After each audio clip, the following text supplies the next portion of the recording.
Yo! Welcome back sa Poy Poy TV guys. Kumusta kayong lahat no? Masaya ba kayo? Kung hindi, panoorin nyo tong video ko. Masaya kayo nyan, for sure. Kahit na masaya na kayo, panoorin nyo lang, mas lalo pa kayong sasaya. For today's vlog is mag-hot spring tayo guys. Or tawagin nila dito sa Japan, onsen.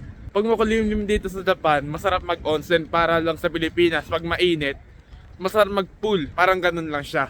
Tapos, kahapon nga pala, kaka-start lang ng work ko. Madami akong binuhat kahapon, sobrang bigat, sobrang dami. Hindi ko na magalaw yung mga kamay-kamay ko. Yung mga hapon dito, pag masakit yung katawan o may sakit, pupunta sila sa onsen para magpagaling. Hindi ko alam kung bakit, pero ganun sila. Kukwento nga pala sa inyo guys yung trabaho ko kahapon. First time kong gawin yung trabaho na yon, tapos medyo kinakabahan ako. Di ko alam kung ano gagawin ko, basta pupunta lang ako dun sa May pagkatrabahuan ko. Natatakot ako syempre, first time wala akong kakilala eh. Kaya bago ko isipin yung gagawin ko, iniisip ko na pumunta ako dun. Pero yun naman, pinagpalad, madali lang yung trabaho, simple lang pero mabibigat.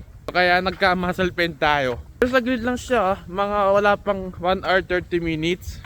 Tapos na. Kaya pag nasanay siguro ako, gagawin natin 2 times a week o 3 times a week para malaki yung kita natin.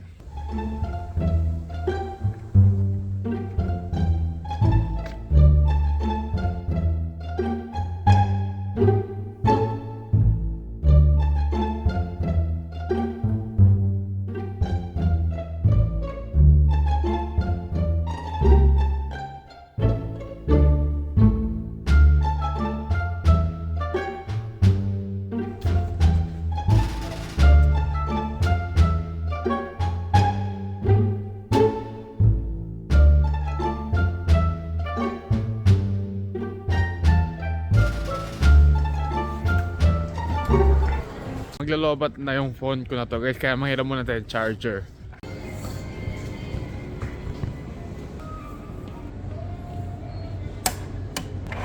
Yung hot spring nga pala pupuntahan ko, hindi lang siya hot spring pangkatawan, meron din siya hot spring para sa paa. Yung mga mababahong paa, ibabad nyo lang yung paa nyo sa mainit na hot spring. Hot spring nga mainit pa, ha?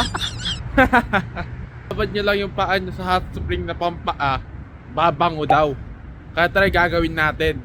Susubukan ko kung babango ba talaga.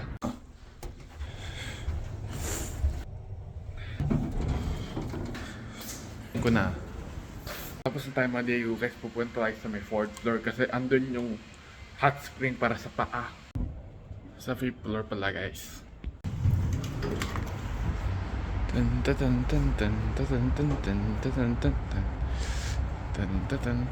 Ito guys yun no, hot spring para sa paa.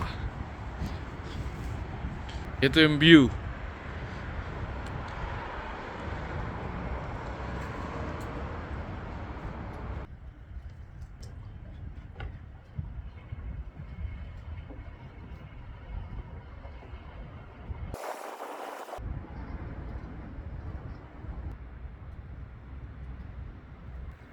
Ang ganda ng view.